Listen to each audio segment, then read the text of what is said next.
All right, let's talk about my mental health. As a single dad of two, I've been separated for over 3 years now. And I just want to talk about why I'm so optimistic, why I'm so positive, right? Versus being sad and the despair and just, lazy or whatever the case may be that comes with being sad or stressed out all the time. So that's what this video is going to be about. My name is Tony, single dad of two, and I'm just documenting my life and sharing my thoughts. So today, why am I so positive? It's been 3 years now after separation, and I think I've worked a lot on myself physically, but this video I want to talk about mentally. And I've done this in a number of ways. So number one, I think the first thing that any guy could do is really to write out his thoughts. We have so much shit in our head that will drive us crazy if we keep it in our mind. Our brain, this will always stick with me. Like, our brain is not meant to store a lot of stuff. Like, it's just not meant to do that. So if I have a lot of stuff in my head, the next best thing to do is just write everything down. And so I took it upon myself to get into the habit of journaling. And luckily, I've already journaled in the past before. So when I picked it up again, it was not that bad. And originally, I journaled in an app called Notion. And every single day, I just open up a new page and I just write out whatever my goals and thoughts and my gratitude and stuff like that.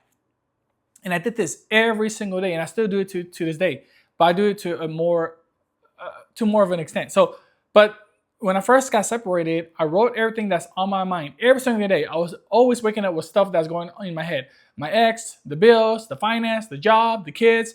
I just write everything out, everything, man, and you will feel a huge relief when you write everything off and put it out on paper.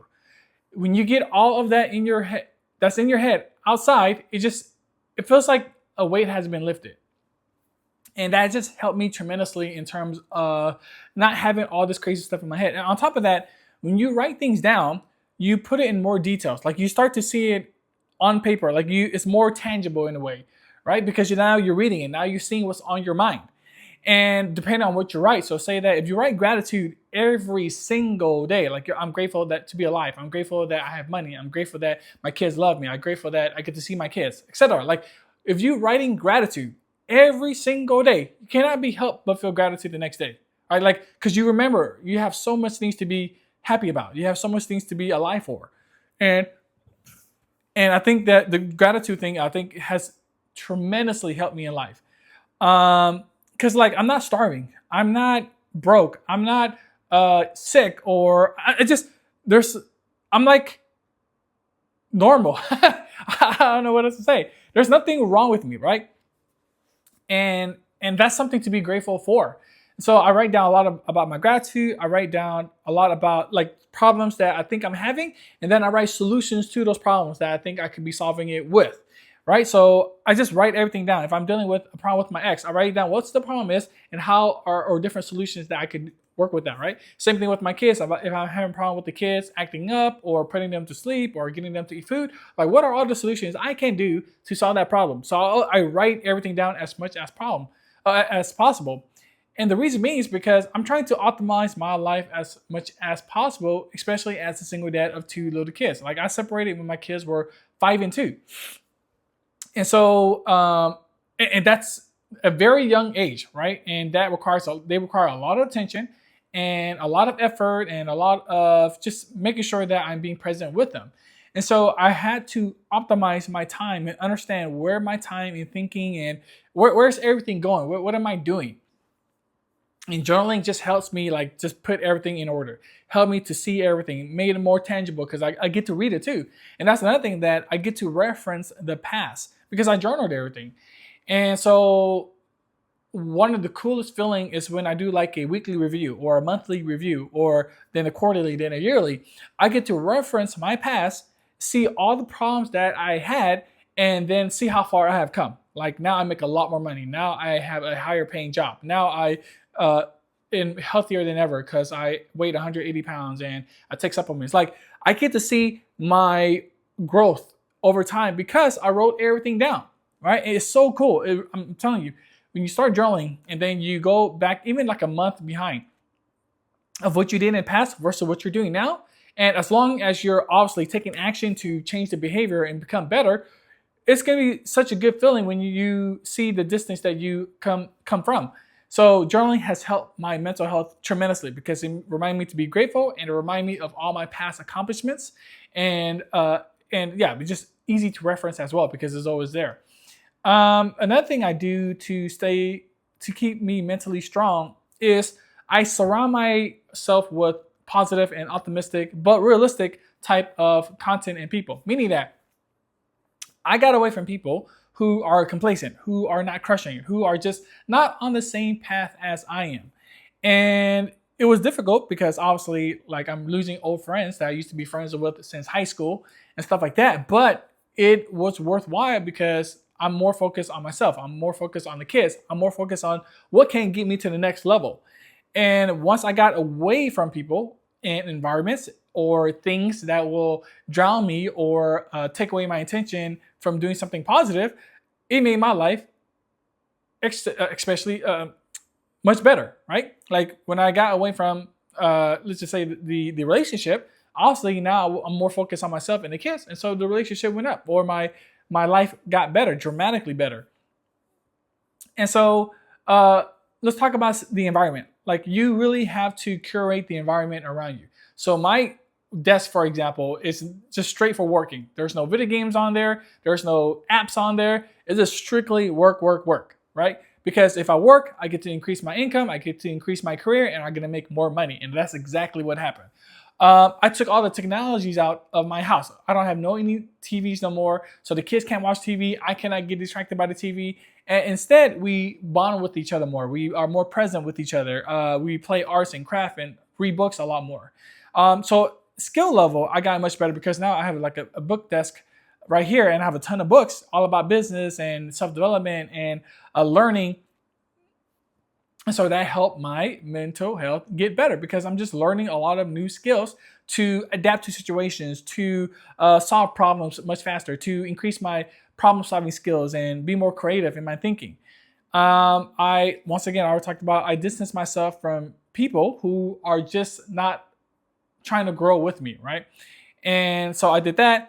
I got better sleep. That's another thing. I think sleep is one of the biggest factor when it comes to the mental health, because if you do not get good sleep, next morning you wake up, you're gonna feel all dreadful, you're gonna feel all tired, you're gonna lash out more easily, you're gonna be emotional. And we all know that if you're emotional and tired, you make terrible decisions, and all that affects the mental health, right?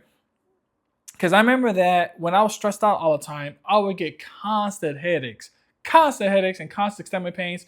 And obviously that's not good for my mental health. So once I solved my sleeping problem and my health problems, I felt tremendously better, tremendously.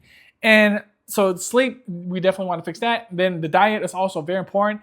There's that saying, you are what you eat. So if you eat healthier food with more proteins, high quality proteins, and less calories, you're going to be much more healthier. And so that's what I do. I track all my proteins to the point where I could do it consistently every single day. So health-wise is really good. Yeah, so just mental health, I think, is absolutely important. I used to do therapy in the past, this was when I was still in the relationship, and I did therapy because that was during COVID, and I still was jobless, and I didn't know any direction to take in my life. So I got a therapist, and it was great. I think therapy is great. And you just gotta make sure you have the right type of therapist. But he helped me set my path in a certain direction, like just apply for jobs, work on a resume, try to work on a relationship. If that's not going well, just focus on the job, because that's most important, because I had to pay for bills and take care of the kids. So once I set foot on the path that I knew I had to take, I didn't need therapy anymore. So I do think that if you need some direction and you have no mentor, I think a male therapist would definitely help out, because it has helped me out. So I have nothing against therapists. You gotta be very careful of relying or being too dependent on other people or other things to basically set your path on right. Like I changed my mind frame or my mindset to where like I control the things that happen in my life. Like I need to make smarter decisions. I need to make smarter choices. I need to hang around certain people. I need to eat certain things. Like everything is under my control. Maybe 10, 20% is outside my control, but that's 80% that is in my control. So that's what I need to focus on. That's what I need to change. And so, I just don't think there's any excuses to not crush it, right? Unless like it's a very violent relationship or terrible condition, I can understand it. But there's always something, especially if you're in America like I am, there's always something that I could do to improve my life, right? I could always find a new job. I could always live somewhere else. I could basically, I could choose to do what I want. That's the thing. I have the freedom to choose to do what I want, and the mind frame is definitely important. Like the mindset, the mind frame. If you're constantly watching negative content that says that constantly says that single dad has the worst, or single dads, no one cares about them, or X, Y, Z, like obviously it's gonna make you feel bad. Obviously that's gonna affect you mentally, and you're gonna hate the world if you're always around that content. But if you're watching positive content like this, for example, I would say I try to inspire others that they have the capability to do something great. Right now, it's not to fake it until you make it, or it's not like try to lie about it. Realistically, you could do things that can make your life better. Like you could learn new skills, you could change your career, you could apply for more jobs. You could ask your boss if you could take on more projects and skills in order to get a promotion, because that's what I did. So it's just like I'm trying to get people into the thought process that there's so much things under their control, and to not let anyone else tell them that they are victims, or that they can't do it any better, or that the economy's out to get them, their ex is out to get them, like whatever the case may be. I just don't see how that mindset helps. And I've been in that mindset before, and it never helped. It always made things worse. So, and this is why I'm just so optimistic and positive about the future, because the moment I have already changed my mindset, I've been through it for like over 3 years now of separation. I have curated my environment to be very positive, to be very optimistic. I still dabble into like politics to make sure that there's nothing crazy going on, or my local area to make sure there's nothing going on. But most importantly, I just focus on my actions. What can I do to make my life much better and my kids' life much better as a result? So that is my spiel on mental health. I think it's absolutely important. It's something that could definitely be worked on and improved. I have done it, and I'm sure you can do that too. I hope this was helpful. My name is Tony Chan. If you want to watch more video of me and my life, check out this end screen video right here.